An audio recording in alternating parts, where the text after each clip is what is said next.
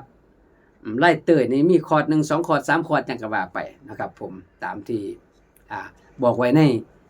พุ่นละคลิปที่ผ่านๆมาเนาะ มื้อนี้ก็มาออกรายการนิดนึงเพราะว่าแฟนๆรายการทั้งกำไฟผู้ใดเพิ่นว่าโอ้หายหน้าหายตาไปใส่บักโดนนึงป่านนี้ให้จังกะมาเนาะจังฮักกะมาเพิ่นว่าเนาะเพราะว่าบริษัทโพดการเป่าแคนลงไปบาง2-3 มื้อที่ผ่านมาเพิ่นอุ้ยว่าซั่นคือบ่เข้ามาอีกแหน่ถ้าเบิ่งถ้าฟังถ้าเดี๋ยวมันข้างโคกเทื่อเลยอยู่ได้ข่อยเฮียนบ่ทันเปลี่ยนไปฮอดใจอยู่ว่าซั่นเป็นว่าเนาะก็เลยเข้ามาแนะนำอีกเทื่อนึงเนาะพี่น้องครับผมเอาแต่นี่ต่อไปก็จะได้เฮ็ดเป็นคลิปไว้เนาะคลิปเป่าทั้งลองคลิปเป่าทั้งซอยคลิปเป่าทั้งลำเพิ่นเป่าทั้งลำเดือนหยังก็ว่าไปเนาะพี่น้องเฮาอยากฟังอยากให้บอกจังได๋อยากให้แนะนำจังได๋ก็คอมเมนต์กันเข้ามาเนาะครับผมคอมเมนต์กันเข้ามาแล้วก็บริษัทก็สิจัดเป็นคลิปไว้ลงไว้ให้เนาะจังเข้าไปติดตามเบิ่งในทางกำไฟ YouTube เนาะพี่น้องเฮาYouTube บริษัทก็มีอยู่2ช่องนึงก็บริษัทพินแคนเนาะช่องที่2ก็ BM บุญมีสตูดิโอนะครับหรือว่าสิเป็นพวกเรียลพวกแฟนเพจพวกครีเอเตอร์ครับพุ่นละทั้งช่องFacebook บริษัทเสเวิร์นเนาะบริษัท SBM ทีวีมือถือว่าจัง เรียกว่าจะเป็นทั้งแฟนเพจกับแฟนเพจ SBM ห้องบันทึกเสียงนะครับผมอันนี้คือการแนะนำการเป่าแคนเนาะเอาเทอละคลิปเทอละเคสไปนะพี่น้องเนาะเทอละ20 นาที30 นาทีพอได้จื้อง่ายก็จังมาอันนั้นเบิ่งเนาะผู้ใดเป็นแน่ล่ะก็ลองเป่าแล้วก็ลองส่งมาให้เป่าอีสานไปเบิ่งนํกันเนี่ยเอาลงมาทั้งเพจทั้งเฟซทั้งหยังก็ได้เนาะบ่าวอีสานก็สิฟังเบิ่งโหเว้านำว่านี่ก็ติดตามฟังนำบ่าวอีสานแหละว่าซั่นก็ว่าไปเนี่ยพอได้ฮู้จักว่าโอ้เพิ่นเป่านำบ่าวอีสานก็สิมีความดีมกดีใจเพราะว่าได้สืบทอดแบ่งปันไปให้นะพี่น้องเนาะจะได้มีเพิ่นเอิ้นว่ามีหมอแคนมาเพิ่มเติมไว้เนาะเพื่อลูกเพื่อเต้ารอหลานเพราะว่าคือจังมันก็ง่ายว่ามันเป็นรุ่นอยู่นะพี่น้องครับผมเป็นรุ่นบ่าวอีสานเบิดไปนี่ก็รุ่นลูกหรือเต้าเรามามันเบิดไปจังได๋บ่มันคงเสียมันเข้าอูมามันก็เมื่อยเด้ นะพี่น้องเนาะเอาซ้ำนี้ก็เนื้อละกันพอกันในคลิปต่อไปเนาะคลิปต่อไปก็อาจจะเป็นไล่ลำเพลินยังประมาณหรือว่าไล่สอยสุดจะแน่นก็ค่อยติดตามกันแล้วกันครับผมเอาไว้ซ้ำนี้กันพี่น้องความพยายามอยู่ที่ไหนความสำเร็จอยู่ที่นั่นใจฮักใจมักใจชอบมีแค่เรียบร้อยเป่ากะบ่โดนเปลี่ยนข้าวเดียวเนาะพยายามเฮาถ้าไม่เฮาว่างๆเฮาเอาปากเฮาห้ำเอาก็ได้ตันแต่ละเดละเดละตันติตันเล่นตะแลตะตันติตะเล่นตะแลติเดลิเล่นคือเฮาเอาปากให้ได้มันก็ได้เนาะได้พี่น้องเป่าไปตามความที่เฮาจำได้นะครับผมพอกันในคลิปต่อไปครับสวัสดีครับขอบคุณหลายที่เข้ามาติดตามรับชมรับฟังเป็นกำลังใจครับผมสวัสดีครับ